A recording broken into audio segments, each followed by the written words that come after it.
Hola, buenos días.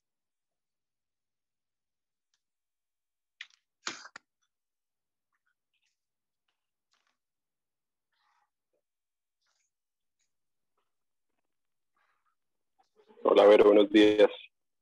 ¿Cómo están?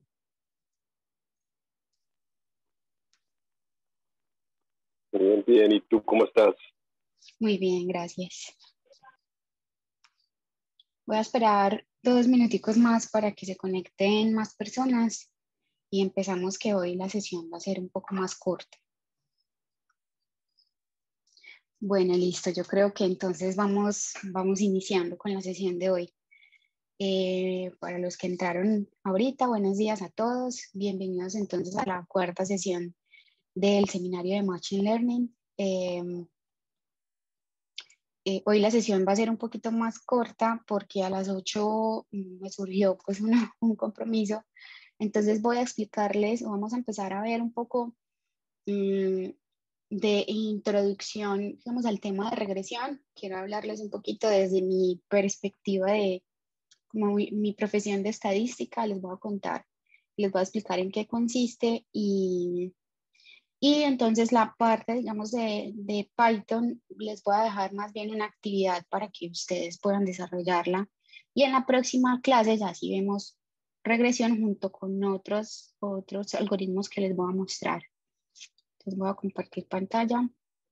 Me avisan por favor si pueden ver mi pantalla.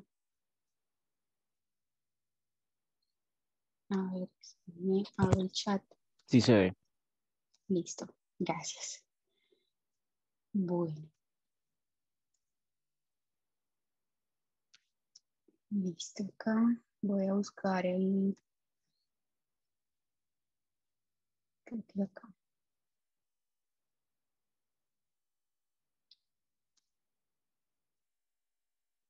No me deja poner el puntero. Puntero. Listo. Entonces, los objetivos de la sesión hoy es introducir un poquito acerca de las herramientas de Python para Machine Learning. Aquí busqué otra. Eh, y vamos entonces a ver los principios generales del aprendizaje supervisado. Como les decía, hoy vamos a empezar en específico con análisis de regresión. Entonces, empecemos que el tiempo apremia en la sesión de hoy. Primero, antes de entrar en materia con los temas de regresión, cuando quieran me interrumpen si tienen inquietudes o cualquier cosa que necesiten, pues me interrumpen, por favor, y me van contando. O en el chat estoy pendiente. Entonces, lo primero es hablarles un poquito acerca de unas librerías de Python que se utilizan mucho en Machine Learning y conectando con la última sesión que nos explicaba Ricardo, quiero mostrarles entonces un poquito de esos paquetes. El primero es pues uno de los más importantes que contiene todos los algoritmos, o por lo menos muchos de los algoritmos con los que uno empieza a explorar en los proyectos, es la librería de scikit-learn.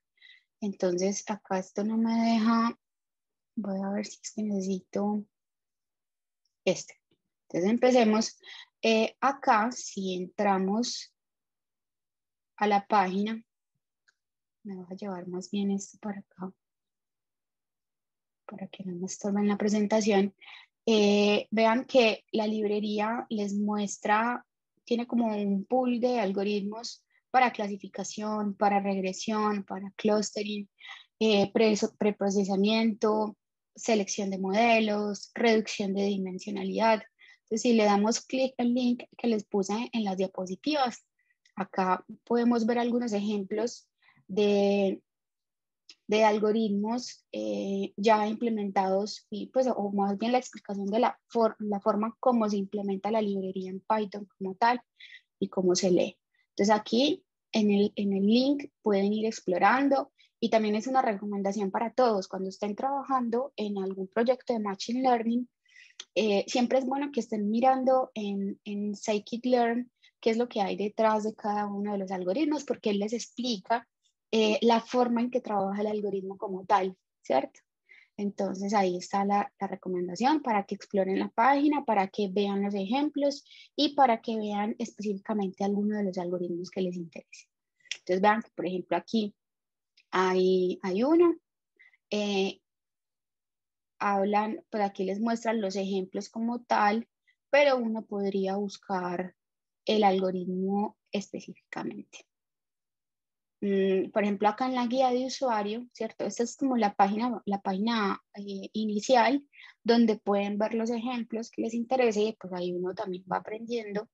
En la guía de usuario, por ejemplo, ya pueden ver algoritmos específicos. Por ejemplo, un modelo lineal como el que vamos a ver, y van acá todos los algoritmos de aprendizaje supervisado. Podemos ver, por ejemplo, una regresión normalita con mínimos cuadrados ordinarios, que les voy a explicar ahorita en qué consiste. Está, por ejemplo, acá, ¿cierto? Este es un ejemplito. Con esto pueden, digamos, seguir la explicación. Les habla un poquito de en qué consisten los mínimos cuadrados ordinarios. Vamos que está como la librería detrás de la explicación detrás de la librería o lo que hace la instrucción como tal. Aunque aquí ya hay regresión rich y clasificación. Les explican un poquito acerca de las regularizaciones que vamos a ver nosotros en la próxima sesión. Y pues la invitación es a que ustedes exploren y siempre que estén en algún proyecto, pues miren y le den una leidita a la librería para que esto no sea, pues es caja negra en la medida en la que uno no la entiende o la que uno no sabe lo que hay detrás. Pero una vez uno estudia, yo creo que ya la caja negra deja de ser un poquito caja negra, ¿cierto? Entonces, ahí está la invitación. Aquí está entonces también el link a la API donde les explica un poquito acerca de las funciones, de las clases, algo que hablábamos en la clase pasada con Ricardo. Entonces aquí les muestra un poquito cuáles son las clases y dentro de cada clase qué funciones hay y cuál podemos llamar. ¿Listo? Bueno, volvamos entonces a la presentación. Y aquí les dejé entonces un ejemplo de cómo importamos clases y funciones cuando estemos armando nuestro código o cuando ya estemos trabajando con datos específicos en un proyecto, ¿cierto? Entonces, por ejemplo, de acá, de la clase tal, ¿cierto? Por ejemplo, de la librería Scikit-Learn Model Selection, importamos esta función que se llama Trend Test Split, que la vamos a usar también como ejemplo más adelante. Listo. No sé si hasta el momento tienen alguna inquietud o alguna duda con esta librería de Scikit-Learn.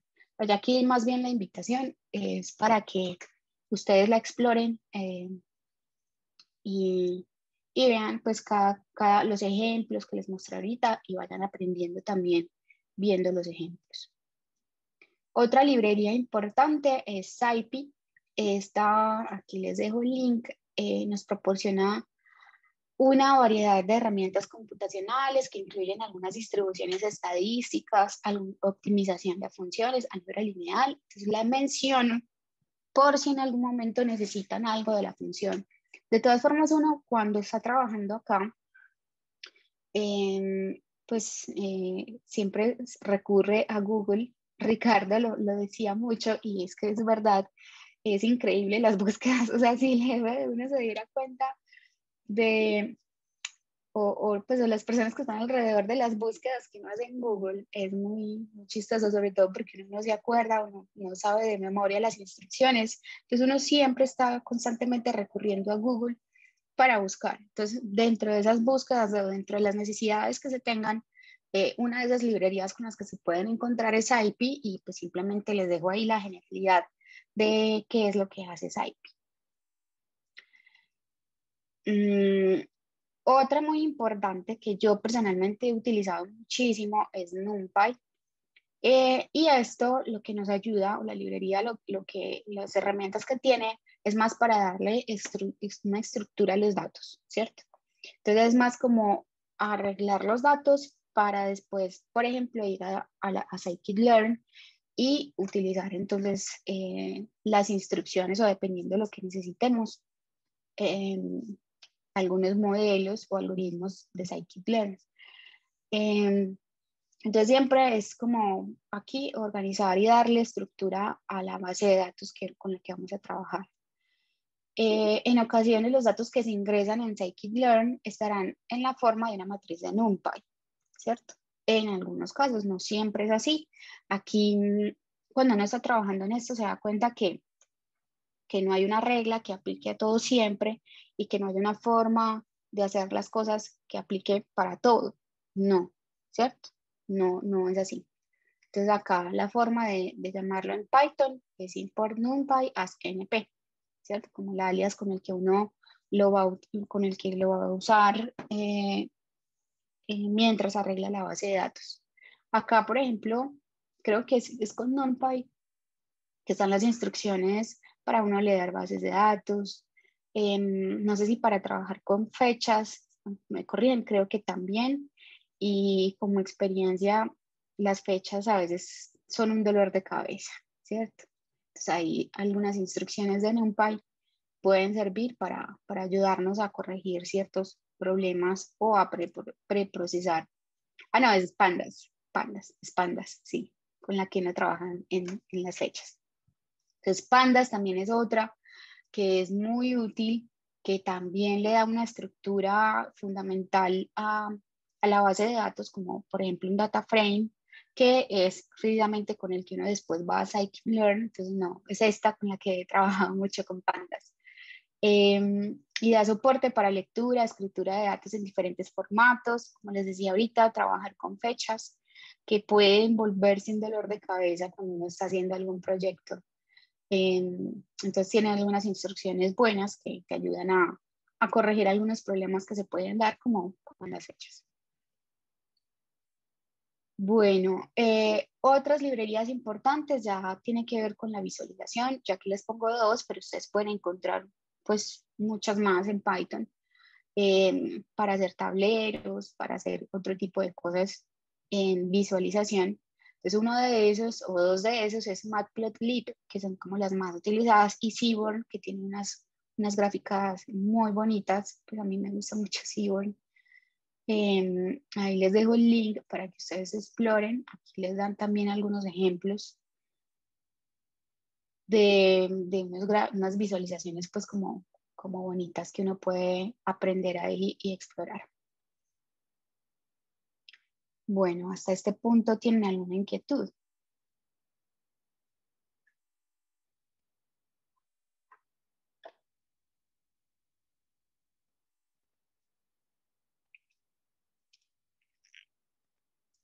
No sé si los demás chicos están por ahí y quieran agregar algo más.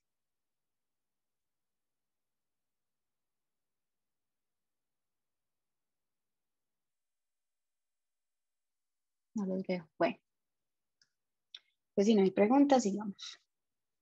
Voy a buscar el puntero.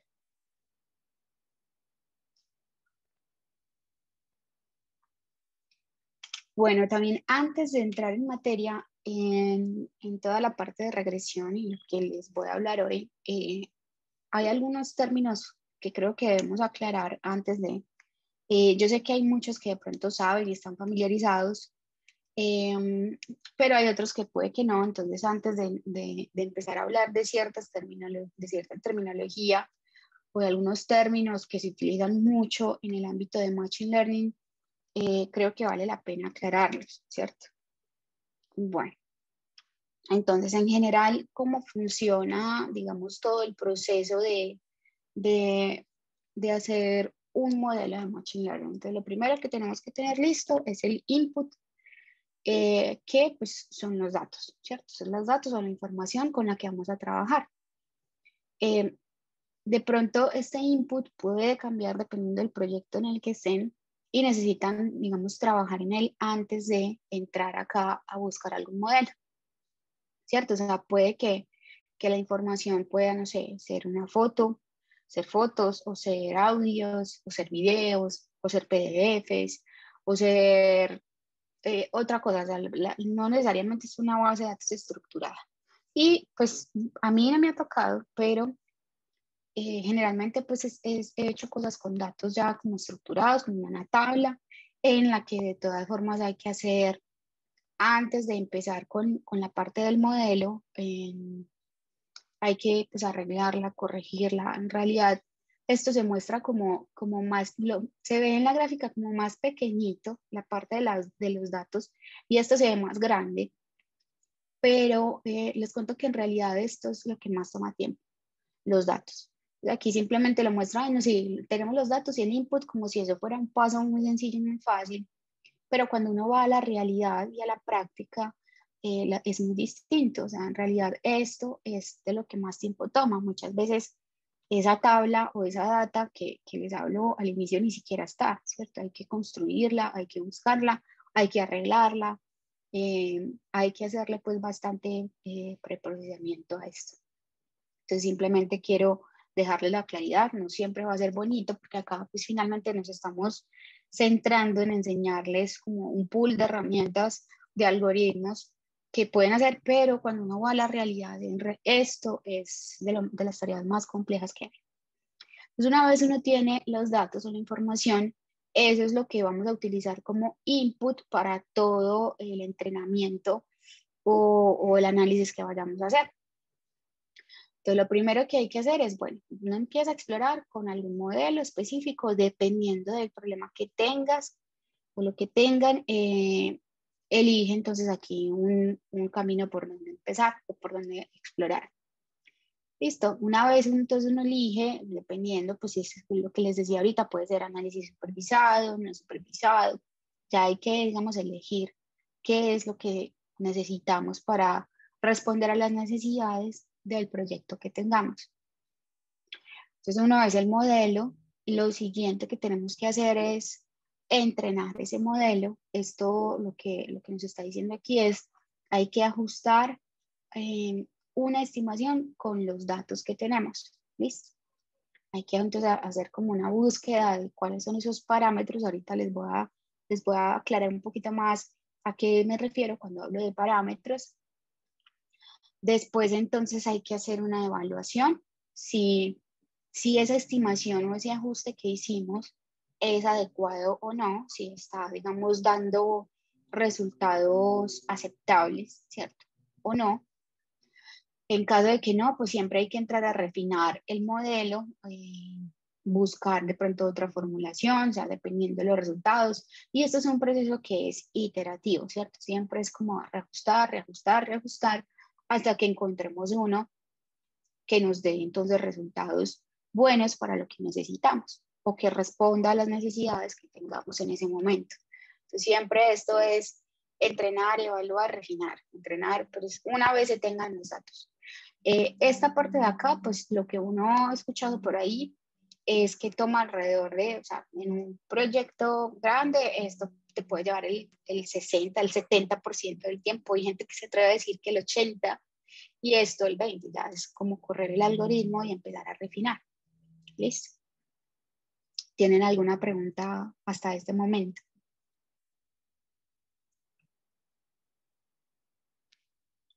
Bueno, acá en esta evaluación siempre es buscando como la optimización de alguna función objetivo, que ahorita les voy a enseñar de dónde sale esta función objetivo. ¿Listo? Bueno, entonces empecemos con algunos términos y generalidades. Lo primero son los datos, ¿cierto? Que les mencionaba ahorita. Generalmente, pues ya cuando uno los tiene bien estructuraditos y bien bonitos, los datos toman una forma como una tabla, ¿cierto? Como lo conocemos. Aquí, entonces, en el caso de que tengamos una etiqueta, vamos a tener entonces nuestra etiqueta, ya les vamos a hablar de ejemplos de qué consisten esas etiquetas, y acá las muestras o los datos. Yo aquí le estoy llamando en general X, pero esto puede ser toda una matriz de información, ¿cierto? Tiene una forma de matriz. Entonces, por ejemplo, puede que nos interese Y, esta sería nuestra etiqueta o nuestra variable, pues nosotros en estadística, los estadísticos lo conocemos como variable respuesta o la variable con la que queremos hacer predicciones. Entonces puede ser, por ejemplo, no sé, los ingresos, ¿cierto? Entonces que tenemos una cantidad de ingresos y tenemos un pool de variables que nos van a ayudar para entrenar nuestro modelo y poder bajo ciertas nuevas características, estimar nuevos valores de esta variable y, ¿cierto? Entonces, por ejemplo, puede ser el género, puede ser el sector en el que trabaja, puede ser la edad, ¿cierto? Una cantidad de características acá que, como les dije, X no es que solamente sea una, sino que X representa pues toda esa matriz de características que nos pueden ayudar a encontrar predicciones sobre esta variable Y. Entonces, Y puede ser también tipo categórico. Entonces, por ejemplo, no sé, ¿de qué tipo? Ahorita les tenía un ejemplo, no sé, si el ejemplo clásico que siempre ve uno en las clases de Machine Learning. Entonces, por ejemplo, saber si esto es un gato o un perro. Entonces, acá todas las características asociadas, ¿cierto? El tamaño de la cola, el peso, no sé, el color, pues características con los que uno puede identificar a un perro o a un gato, ¿cierto? Para después, si uno mete un input acá nuevo, el algoritmo me permita saber, o el mismo etiquete, si es un perro o un gato. Entonces vean que ya podemos identificar dos tipos de formas de nuestra variable Y o nuestra etiqueta, que puede ser de tipo continuo o puede ser, inclusive cualitativa, ¿cierto? Inclusive cualitativa puede tener varias categorías. Esto es un perro, esto es un gato, esto es, no sé, otro animalito, ¿cierto?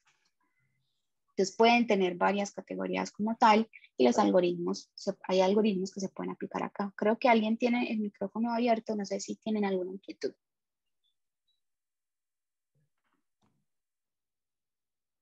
No, entonces te voy a silenciar. Ah, ya vi que silenciaste. Bueno, muchas gracias. Hasta este punto, inquietudes, preguntas. Digamos que estamos hablando pues de términos que yo creo que muchos de ustedes están ya familiarizados, otros no tanto, pero no está de más decirlo. ¿Listo? Bueno, el modelo. Entonces el modelo es esa función matemática que lo que hace es mapear ese conjunto de características, o sea, este input, ¿cierto? Y tiene una salida, un output. Entonces la salida puede ser un vector que puede tomar la forma de una variable categórica o una variable numérica, como les mencionaba ahorita. Entonces, un ejemplo del modelo es una línea recta, ¿cierto? Con este intercepto y con una pendiente. Entonces, acá, siempre que uno ingrese una característica nueva, ¿cierto? La idea, ¿cuál es? Entonces, con este modelo, tratar de encontrar quiénes son los valores de M y B, de tal forma que si yo ingreso un nuevo datico acá en X, él me permita encontrar una predicción o me permita darle un valor a Y, pues sin conocerlo, porque esa es precisamente la idea, predecir cuál es el valor de Y si yo le ingreso nuevas características al modelo. Entonces, el modelo en general es la forma con la que nosotros vamos a trabajar y vamos a tratar de dar predicciones. Esto pues obviamente viéndolo como análisis supervisado, ¿cierto? Ahorita vamos a ver un poquito. Otro concepto importante es el entrenamiento y prueba. Entonces acá uno tiene el input o los datos, digamos, originales y la idea es que nosotros dividamos esa base de datos en dos grupos. Unos que va a ser como el 70% y esto se elige de forma aleatoria, es el 70% de la información que nosotros llamamos como datos de entrenamiento y el otro 30% lo vamos a llamar datos de prueba. ¿Listo? Entonces, ¿en qué consiste y para qué se hace esa división en la información? ¿Por qué lo dividimos en 70-30? Otra pregunta que puede surgir, como les digo, pues no sé, algunos pues pueden que sepa, otros no, entonces, yo les dé pena preguntar, y la pregunta es siempre de 70-30, no, no siempre, o sea, esto no es una camisa de fuerza, hay gente que lo divide, no sé, en 80-20, ¿cierto? O sea, es simplemente que podamos dividir la base de datos en dos grupos. ¿Para qué? Pues esto, como su nombre lo dice, van a ser los datos de entrenamiento. Ah, bueno, y hay otro aquí, pero en eso sí, pues por ejemplo, yo no lo he hecho, pero no sé si los demás muchachos no, es que no están. A veces lo dividen inclusive en tres, que es como entrenamiento, prueba y no sé si se llama validación o algo así. No, nunca lo he hecho, ¿cierto? Pero pues también hay ese procedimiento, no sé si es para el ajuste de hiperparámetros o algo así. Yo tengo que decirlo, yo soy estadística y la verdad en la práctica pocas veces me he enfrentado a, a problemas de machine learning. O sea, ahorita lo pensaba decir más adelante, pero pues ahí les voy adelantando. Siempre he trabajado como en áreas donde hay mucha regulación y, por ejemplo, en el área de actuaría y donde estoy ahora en riesgos, en entidades financieras, ellos tienen muchas regulaciones, está la superintendencia financiera y ahí también entidades pues como o reglas, digamos, internacionales que las rigen. Y, y muchos de los requerimientos es la interpretabilidad. Entonces, muchas veces cuando uno empieza a trabajar con Machine Learning, pues si bien sí hay algoritmos de Machine Learning dentro de la empresa, en específico con los que yo he trabajado, se requiere que sean más modelos clásicos y que no se pierda la interpretación o la interpretabilidad de los parámetros del modelo, que es algo que con Machine Learning, por ejemplo, se pierde. Entonces sí tengo que aclarar, pues acá yo he trabajado muy poco, de pronto mis compañeritos saben mucho más y acá pues solamente estamos en una introducción, pero para la próxima van a estar y van a poder aportar mucho más. Entonces estábamos hablando de dividir nuestra base de datos en entrenamiento y prueba.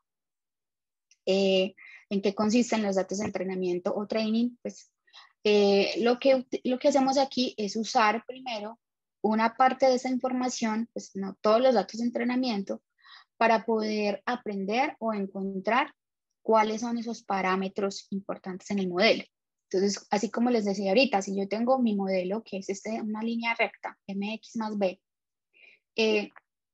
la idea es que con estos datos de entrenamiento yo pueda encontrar quiénes son estos parámetros M y B, ¿cierto? Y con los datos de prueba, ¿qué es lo que haría yo? Pues probar lo que encontré en los datos de entrenamiento. Entonces, con estos parámetros vengo y utilizo los datos de entrenamiento como el input para el modelo, ¿cierto? Saco un output y la idea con esto es medir entonces para que el modelo, para ver el modelo cómo funciona con datos que no ha tocado, ¿cierto? Con datos que no conoce o que no ha visto, ¿cierto? Entonces, unos son de entrenamiento con los que él va a aprender. Y los de prueba son, estos datos él no los conoce y no los ha visto, pues veamos qué tal predice o qué tal funciona con nueva información. Entonces, para eso se hace la división de la base de datos en datos de entrenamiento y datos de prueba. Otro término importante con los que se van a encontrar cuando están trabajando en Machine Learning es los hiperparámetros. Entonces ya vimos unos, ¿cierto? Que son los parámetros del modelo como tal que uno elija. ¿Qué son los hiperparámetros? Los hiperparámetros son valores que son seleccionados previo al modelo y que estos cambian totalmente la forma del modelo. Entonces vean que yo tenía inicialmente una línea recta, pero si yo digamos ya a la variable x al input lo elevo al cuadrado, eso me va a cambiar por completo la forma del modelo. Entonces este valorcito que está acá se considera entonces como un hiperparámetro, ¿cierto? ¿Por qué? Porque me modifica el modelo inicial, me modifica completamente su forma. Entonces esos son los hiperparámetros del modelo y cuando uno está trabajando también con ellos, hay, digamos, un proceso en el que uno puede hacer búsqueda de hiperparámetros, ¿cierto? Eso se llama como tuning o algo así. Entonces, tunear o buscar también darle otra forma al modelo inicial, cambiarle la forma para encontrar un mejor modelo que se ajuste al problema que tengamos. Entonces, los hiperparámetros es bueno decirles que pues generalmente uno empieza seleccionándolos a priori para ver qué tal van dando las cosas, o se pueden utilizar técnicas de validación para encontrar los mejores hiperparámetros. Aquí hay algunos ejemplos de hiperparámetros en modelos que son como conocidos, por ejemplo, en una red neuronal, la cantidad de capas es un hiperparámetro, la cantidad de neuronas en una capa es un hiperparámetro, la cantidad de árboles en un bosque aleatorio es un hiperparámetro, el número de clústeres en K-means es también un hiperparámetro.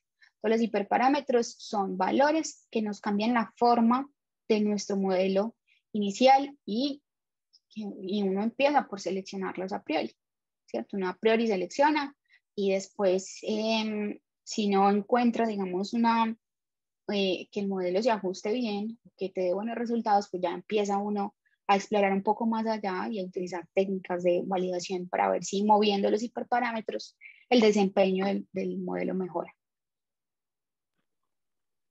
Bueno, Pero otro término importante. Hola, dime. hay una pregunta en el chat, de pronto para que Okay. des una miradita. Steven pregunta.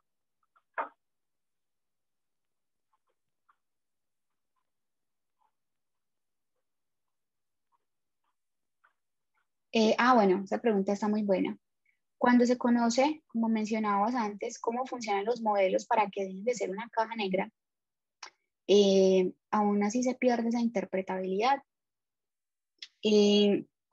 Steven, generalmente se pierde porque los modelos de machine, o sea, hay una relación, de hecho no puse esa grafiquita acá, debí ponerla, pero, o no sé si la puse más adelante, ahorita miramos, pero sí hay una relación como entre, o sea, ahí empieza, hay una grafiquita, se las voy a entonces agregar acá para la próxima, que empieza a poner como, bueno, esto es lo que hace la estadística y hace como un eje donde está la interpretabilidad y donde está la complejidad. Entonces, ¿qué empieza a ver uno? Que en problemas que son, digamos, no sencillos, ¿cierto? Porque no es sencillo. Pero, por ejemplo, como les decía ahorita, en las áreas donde yo he estado, que tiene tanta regulación, no son modelos sencillos, pero son modelos en los que uno puede tener todavía interpretabilidad. Entonces, un ejemplo, no sé si puedo decir, hay ciertos modelos en los que se utiliza, no sé, un modelo de Cox que es conocido dentro de los estadísticos, ¿cierto? Entonces, ese modelo de Cox tiene, digamos, una formulación, pero te permite todavía tener interpretación de los parámetros como tal. Entonces, hay algunos problemas donde, por ejemplo, nos interesa saber cómo impacta, no sé, el PIB o el cambio en el dólar, ¿cierto? Entonces, esa relación, inclusive el signo del parámetro como tal, es importante. Es importante también saber si son significativos o no. Entonces, ¿cómo se hacen esas pruebas de significancia? También con unos supuestos distribucionales que tenemos nosotros en estadística, que también les iba a mencionar ahorita, se me están adelantando un poquito. Entonces, muchas veces el signo, bueno, si no sé, el precio del dólar aumenta, eso como nos impacta a nosotros, no sé, te estoy diciendo cualquier cosa, finanzas, no sé, o nuestros ingresos o nuestras ventas, ¿cierto? Entonces, ¿ese impacto es positivo o es negativo? Entonces, ahí es donde yo hablaba de la interpretabilidad de los parámetros en los modelos. Entonces, si tú empiezas a agregarles unos hiperparámetros, como los mostramos acá, entonces mira que ya agregarle hiperparámetros hace que la forma sea más compleja. Entonces ya, por ejemplo, este parámetro que te está mostrando una relación, ya no de X con Y, ¿cierto? Sino de X cuadrado. Entonces eso tiene una interpretación como tal, de pronto ya no tanto. Entonces mira que al uno meterle un poquito más de complejidad al modelo, la interpretación de los parámetros se puede ir cambiando, ¿cierto? Ya al ser una relación no lineal, uno esto como lo lee, por cada aumento en X, Y me va a aumentar M unidades, ¿cierto? Pero si ya empiezas a cambiarle, a poner un poquito más complejo el modelo, ya sería por cada aumento en X cuadrado. O sea, ya mira que la interpretación deja de ser tan sencilla. Entonces, como les decía, pues no es que los modelos en estadística sean sencillos, no, pero hay cierto grado de interpretabilidad que se conserva. En cambio, en Machine Learning, cuando uno empieza a ponerle complejidad al modelo, el objetivo acá en Machine Learning es simplemente encontrar alguna relación, ¿cierto?, del input con Y, de tal forma que si yo le ingreso nuevos registros, él me diga quién es Y. ¿cierto? Ese es como el objetivo, pero la interpretación, ¿dónde queda? Si yo empiezo a buscar y a buscar y a buscar y el modelo se me empieza a poner más complejo, puede que no me importe y puede que yo quede contento con el resultado, porque mi objetivo es predecir mi variable Y. Pero si el objetivo además también es tener una interpretación de la relación de ese output con tu variable Y, de pronto un modelo de Machine Learning va a ser muy complicado que te dé además esa relación y ese sentido de la relación. ¿Listo? Entonces es más como por ese lado. Bueno.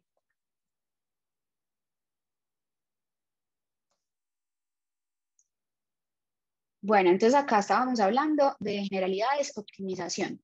Entonces este es el aprendizaje, sí, este es el algoritmo o esto es lo que te está diciendo cómo es que vamos a encontrar esos parámetros que minimizan o maximizan una función de costo o una función objetivo.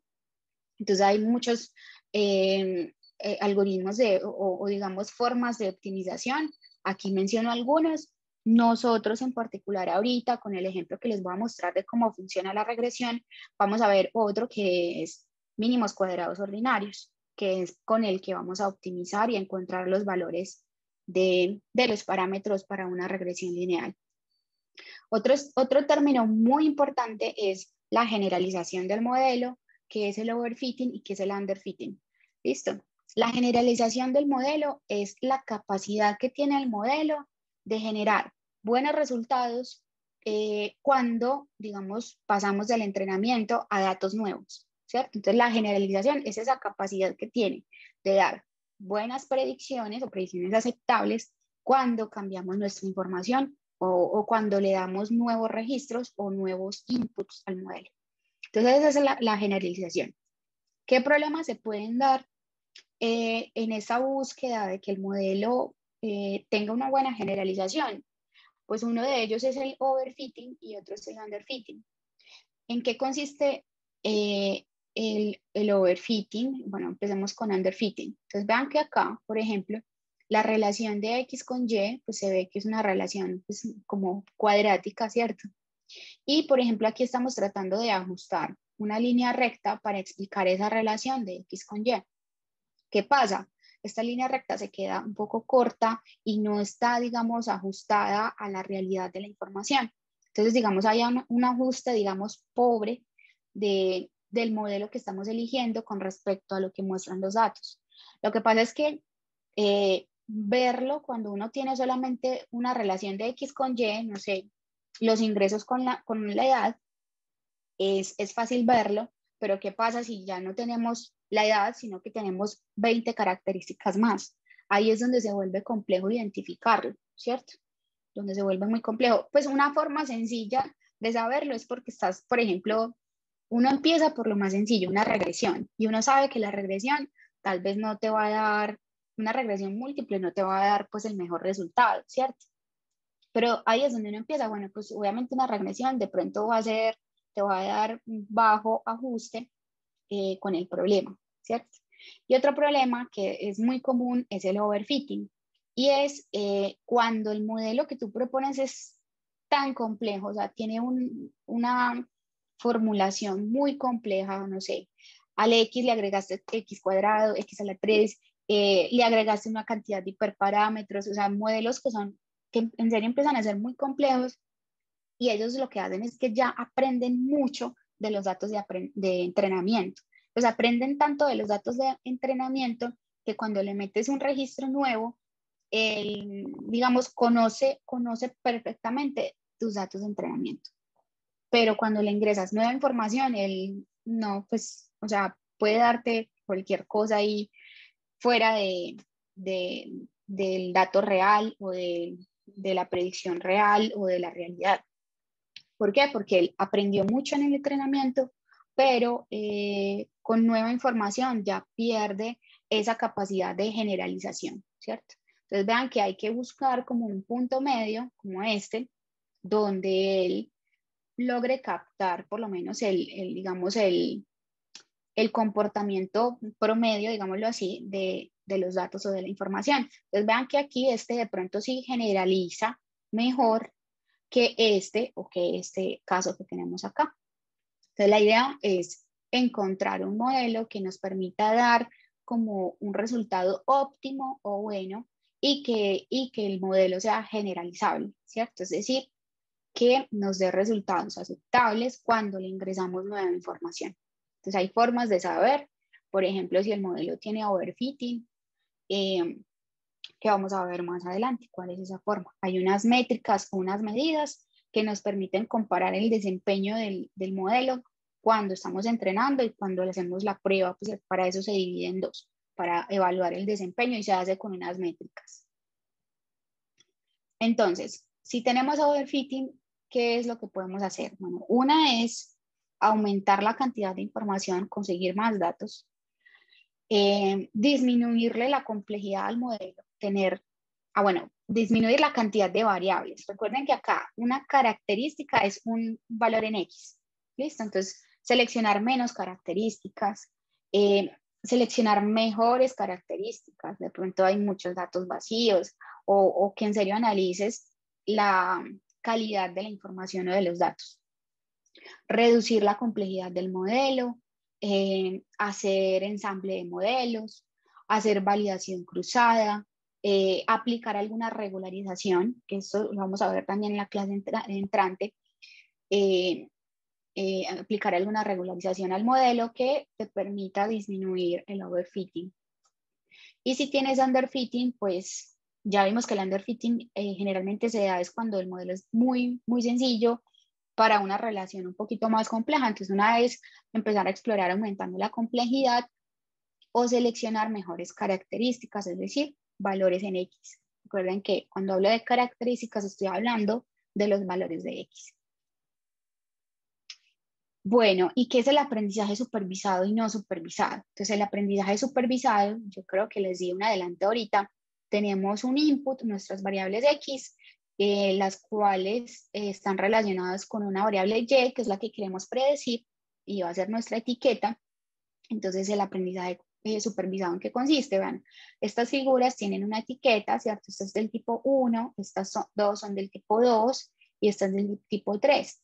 Entonces, ¿uno qué hace? Bueno, tengo la etiqueta, que es el tipo de figura, esta es la figura 1, figura 2 o figura 3, y esas figuras tienen ciertas características. Entonces, la idea es que uno entrene el modelo para que cuando uno le ingrese características que tienen cada objeto, ¿cierto? El modelo pueda reconocer esta figura que es. Esta es una figura del tipo 3, ¿cierto? Si yo le ingreso las características del triángulo, él me diga, ah, eso es un triángulo, ¿cierto? Si yo le ingreso las características de un triángulo, él me dice que es un círculo, ya está cometiendo un error. Y siempre va a haber un margen de error, ¿cierto? Finalmente esto es una estimación o un acercamiento de la realidad. Entonces hay un margen de error, pero hay que saber, digamos, manejarlo y saber qué niveles son aceptables para el algoritmo. Entonces acá, pues esto es etiquetar las figuras, como les decía, pero pues ya vimos que esta variable Y puede tomar diferentes formas. Puede ser de tipo cualitativo, vean que aquí la etiqueta, esto es un cuadrado, un círculo, un triángulo, o puede ser continuos, estos son ingresos, estos son gastos, estos son ventas, ¿cierto? Puede ser cualquier otro tipo de variable que podamos predecir acá. Entonces, en eso consiste el aprendizaje supervisado, es cuando tenemos esa etiqueta Y. Y no supervisado, esta etiqueta Y no existe, no está, no la tenemos. Entonces, la idea del aprendizaje no supervisado es que nosotros ingresemos un grupo de características y él logre agrupar, ¿cierto? Logra agruparme, bueno, vean, estos dos sujetos que están acá son de un mismo grupo, ¿cierto? Tienen características similares y para mí estos dos son similares. Estos dos sujetos tienen características similares, entonces son del mismo tipo, ¿cierto? Y este, pues, es otro sujeto que es otro grupo porque tiene características diferentes. Entonces, en eso consiste más que todo el análisis no supervisado. No tenemos una Y, sino que él precisamente nos va a decir o nos va a agrupar quiénes se parecen y quiénes son, y entre ellos quiénes son distintos. Entonces, en eso consiste el no supervisado. Acá les dejo algunos algoritmos que pues son, digamos, los más conocidos. Pues hay otros también muy conocidos, pero pues aquí les dejo un poquito. Esta imagen la tomé de unas notas de clase. Yo estuve también en un seminario de Machine Learning que se hizo solo para mujeres y estuve participando ahí un tiempo, eso fue el año antepasado. Y pues la imagen la tomé de las notas de clase de ellos, mucho del material que acabamos de ver. Lo tomé de ahí, del seminario de Machine Learning, no, cierto, no lo hice yo, pues ahí le puse como algún toque mío, pero son notas de clases de ellos, ahí fue donde aprendí o empecé, digamos, a ver todo este tema de Machine Learning. Bueno, entonces empecemos con regresión lineal. Si no hay dudas o inquietudes hasta el momento, no veo en el chat. Bueno, entonces, un modelo lineal simplemente es podemos decirlo así, es una combinación lineal de un grupo de variables o unas variables ponderadas que lo que hacen es predecir el valor de una salida de objetivo dado un dato de entrada. Listo, esto ya lo había mencionado antes, entonces aquí les puse un ejemplito sencillito. Por ejemplo, yo quiero predecir el precio de una vivienda en términos de dos variables, la antigüedad y, por ejemplo, el valor del predial, ¿cierto? Por decir, es un ejemplo ahí inventado, es decir, cualquier cosa. Entonces, supongamos que si yo determino que estos son los parámetros, este va a ser el intercepto, este es el parámetro que está acompañando a X1 y este es el parámetro que está acompañando a X2 e ingreso nuevos valores, la idea es que ya con estos valores, estos parámetros que tengo ya ahí entrenados, él me diga cuál es el nuevo valor de una vivienda, ¿cierto? Entonces ahí me inventé pues cualquier valor. Entonces esa es la idea y esa es precisamente una regresión lineal. Vean que estos son los pesos que le doy a cada variable, ¿cierto? Para que me diga cuál es la predicción del precio de la vivienda. Entonces, ¿qué vamos a tener acá? Vamos a tener un vector de características que va a ser el input del modelo y que podemos acabar desde X1 hasta XD, que es el número de variables que tengamos, ¿cierto? ¿Cuál es la relación impuesta por el modelo? Pues vean, cada variable va a estar ponderada por unos pesos que llame W. La idea entonces más adelante es encontrar, bueno, ¿y estos W quiénes son? ¿Cómo los encuentro? Y el valor predicho es la predicción como tal. ¿Y la predicción de qué depende? De los valores que yo les dé a mis características o a mis variables, multiplicado por esos pesos que voy a encontrar. Vean que estos son como los pesos, aquí no los he encontrado, son desconocidos, pero una vez los conozco, por eso la diferencia aquí del el gorrito, una vez los conozco, pues ya puedo encontrar una predicción para Y, como lo hicimos con el ejemplo del precio de las viviendas. Entonces ya puedo encontrar la predicción en Y. ¿Cuál es el objetivo aquí? Estimar estos pesos. Los pesos de las variables, estimar W y obviamente W sub 0, que es el intercepto de la variable. Entonces vean que acá, ustedes pueden decir, bueno, ¿y yo cómo voy a hacer eso? O sea, vean que yo puedo proponer muchas rectas que se parecen a la realidad. Entonces vean que aquí hay muchas.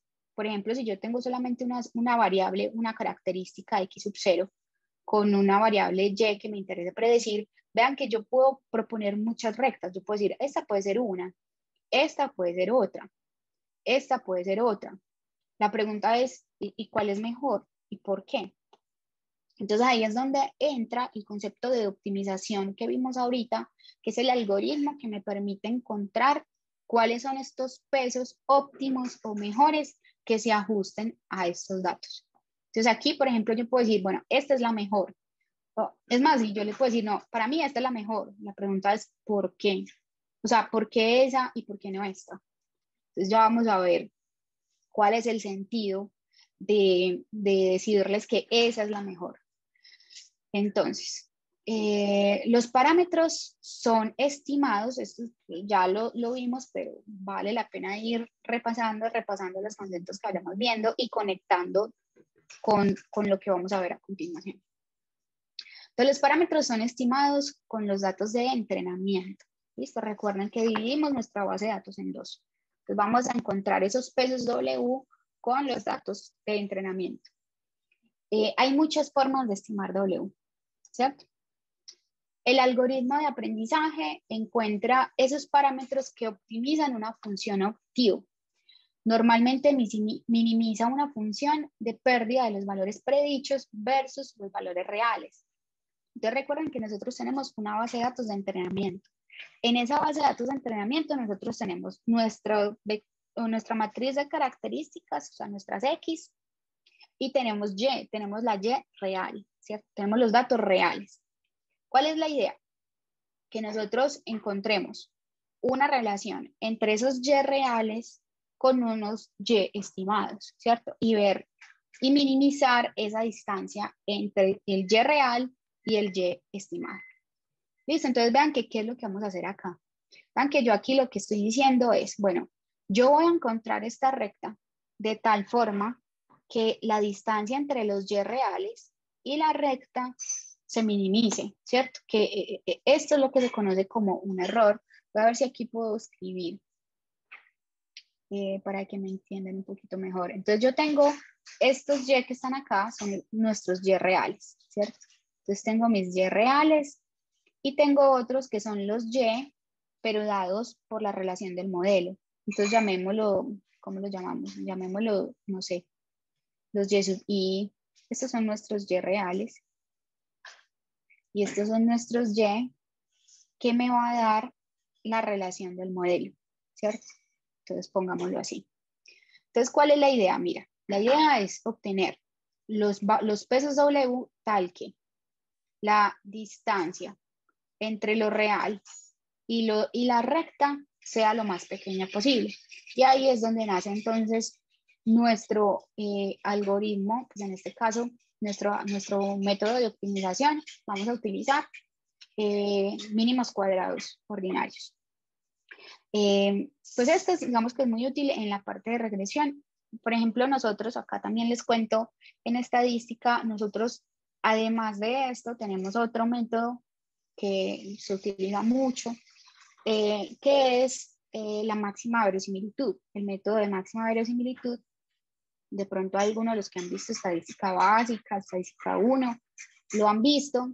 Y ahí lo que hace es precisamente encontrar esos valores de esos parámetros de los modelos bajo ciertos supuestos distribucionales. Entonces recuerden que allá, les decía ahorita, se trabaja con problemas que tengan más interpretabilidad y además hay unos supuestos distribucionales que vean que acá nunca estamos diciendo que la Y o que X se distribuye de cierta forma. O sea, en Machine Learning esos supuestos distribucionales no están porque el objetivo es encontrar una predicción y ya, ¿cierto? Pero nuevamente ahí volvemos lo que yo he trabajado, que son cosas muy regulatorias. Sí hay que tener en cuenta esos supuestos distribucionales, sí hay que tener en cuenta la interpretación de los parámetros, sí hay que tener en cuenta si esos parámetros son significativos o no, es decir, si están aportando información, si la variable está aportando información importante para explicar a la variable respuesta. Entonces vean que allá hay un poquito más de interpretabilidad como tal, ¿cierto? Entonces, bueno, volvamos acá. Entonces vean que les decía, vamos a tratar de encontrar quiénes son los pesos tal que esa distancia entre el valor real y lo que me dé el modelo. Vean que si yo aquí le ingreso un nuevo valor a X, el modelo me va a decir Y es tanto, pero esa sería la predicción. Entonces vean que todo esto que está aquí es nuestro Y, pero la predicción, ¿cierto? Entonces vean que qué es lo que estamos haciendo aquí. Construimos una función que lo que hace es medir esa distancia cuadrática de la Y real con la Y estimada. Y la idea es optimizar esto, encontrar quién es W sub C y W sub 1 tal que esto sea mínimo, ¿cierto? Hay que minimizar esta función que le estoy llamando. Esto se conoce como el error cuadrático, en realidad. Esto es un error cuadrático. El error cuadrático medio es cuando ya uno pondera esto, pues no sé, hace esta división sobre n. Entonces ya está promediando los errores, ¿cierto? Entonces vean que acá yo tengo mis datos de entrenamiento, voy a tener unas predicciones y se necesita encontrar W tal que haga pequeña, de tal forma que se haga pequeña esa diferencia entre la predicción y el valor real. Entonces, ¿uno qué hace? Viene, toma esta funcioncita que teníamos, la minimiza Y la solución analítica de esto va a ser esta ecuacióncita que tenemos acá. Vean que aquí de pronto cambié un poquito el asunto porque ya lo escribí en forma matricial. Esto se puede escribir en forma matricial. ¿Cómo se puede escribir en forma matricial? Vean que Y, aquí les voy a poner acá la forma, creo que es así, X transpuesto por W, ¿cierto? Hay algo importante que les tengo que decir acá para el ejercicio que les voy a dejar a ustedes de tarea. Y es esto. Entonces vean que esto tiene que ser de tal forma que cuando yo multiplique esta matriz por este vector, el resultado sea pues obviamente la regresióncita como tal. Por ejemplo, Y igual W sub 0 más W sub 1 X. W sub 1 por X. Entonces vean que en una regresión lineal simple, donde solamente tenemos una variable, ¿cuál es este primer elemento de esta fila de acá? ¿Creen ustedes? Para que al multiplicar por el vector W sub 0 por W sub 1 me dé la forma de la regresión que les puse allí arribita. ¿Cierto? Entonces, por ejemplo, aquí, si X es la edad, entonces aquí está la edad del sujeto 1, la edad del sujeto 2. No es que sean varias variables, no, o sea, este índice acá es para decirles que esta es la edad del sujeto 1, la edad del sujeto 2, hasta la edad del sujeto N. Entonces, aquí, ¿qué tiene que ir? Para que me quede al multiplicar por el vector así. Para que me quede así. ¿Qué me falta acá? Unos unos, veo. Unos unos, ¿cierto? Entonces aquí va a ir 1, 1, etcétera, 1. Entonces este 1 tienen que tenerlo en cuenta para el ejercicio que les voy a dejar de Python. Entonces vean que aquí siempre que multipliquemos filas por columnas ya nos va a quedar esta relación que tenemos acá. ¿Listo? Entonces no se olviden del 1 que hay que agregarle ahí al vector. Y la solución entonces es esta. Si ya tengo más variables, si ya tengo un W sub 2, entonces vean que acá agrego un W sub 2 y aquí le agrego entonces los valores de la otra variable. Entonces, pues aquí pues ya le agregaría otro índice. Este sería X11, X12, X1N, ¿cierto? Para decir que es la edad de la persona 1, 2 hasta la persona N. Si tengo otra variable adicional, entonces aquí sería X21, X22 hasta llegar al enésimo término. Entonces la solución analítica de este algoritmo, recuerden, mínimos cuadrados ordinarios, que inclusive ahorita que veíamos la librería de scikit-learn que les mostré regresión, decía que era con mínimos cuadrados ordinarios. Entonces es para explicarles también un poquito de lo que hay detrás en la optimización. Entonces, por medio de mínimos cuadrados ordinarios, optimizamos y encontramos que esta es la optimización o los parámetros óptimos para la relación de X con Y. Aquí les dejo, muchachos, un poquito de bibliografía de Machine Learning y de ñapa, como les hablé tanto desde mi enfoque de estadística, por si quieren aprender más de cuáles son esos supuestos distribucionales que les hablé, de por qué es importante la interpretación, cómo se sabe si un parámetro es significativo o no, cuál es el aporte que le da a la variable y. Entonces aquí les dejo por si quieren curiosear, son libros clásicos de regresión lineal, pero ya pues con un enfoque más estadístico, no tanto de Machine Learning. ¿Listo? Bueno, entonces ya para terminar quiero mostrarles un poquito la tareita que les voy a dejar. ¿Será que mantengo o descarto estos apuntes? No, descartar. Y listo. Porque ya me cogí un poquito la tarde para la reunión que tengo. Les voy a poner acá. Ay, aquí. Bueno, acá. Si entramos.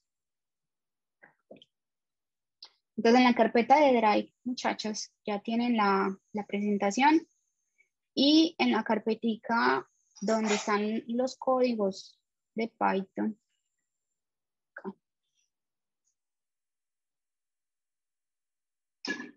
Acá en las diapositivas ya pueden ver la sesión 4 que les acabo de explicar. Y acá, ay Dios, a ver.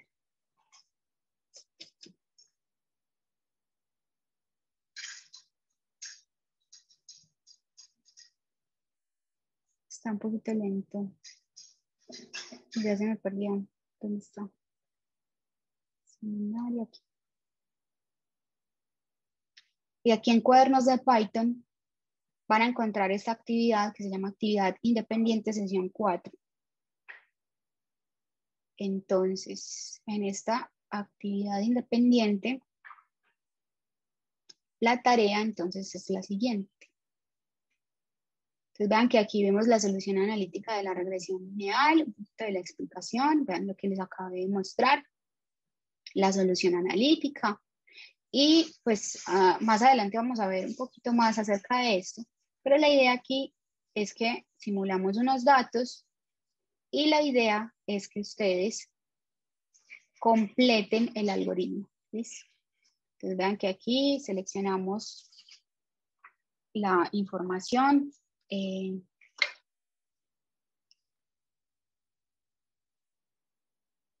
Dan con datos simulados.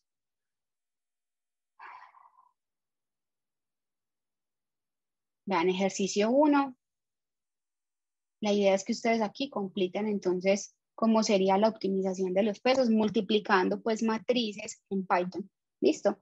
Todavía no estamos utilizando las herramientas de scikit-learn como tal porque eso ya nos da el entrenamiento muy fácil. Eso lo vamos a ver más adelante. Pero sí quiero que ustedes sigan como el ejercicio mental que acabamos de ver en la optimización. Ya vimos que está ese algoritmo del error cuadrático medio, ¿cierto? Entonces la idea es que ustedes empiecen a programarlo y a hacer la multiplicación de matrices para que lleguen al resultado de los pesos. Vean, aquí yo se los puse como guía para que lo hagan.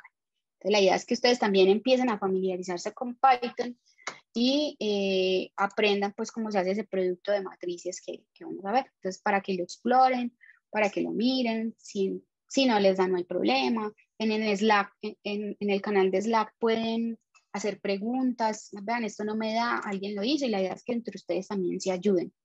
Si alguien no le da o si alguien no entiende, ¿listo? Es normal que no entiendan al inicio.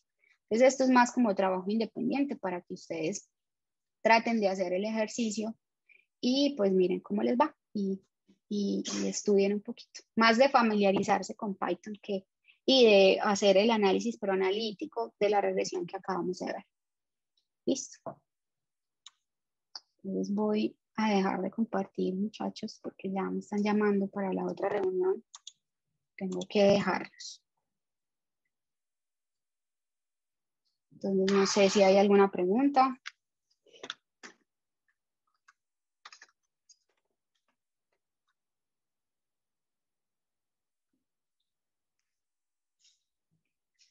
Con mucho gusto, muchachos. Nos vemos entonces dentro de 8 días, el próximo viernes. Que tengan un feliz día y qué pena dejarlos así, pero ya me están llamando a la reunión.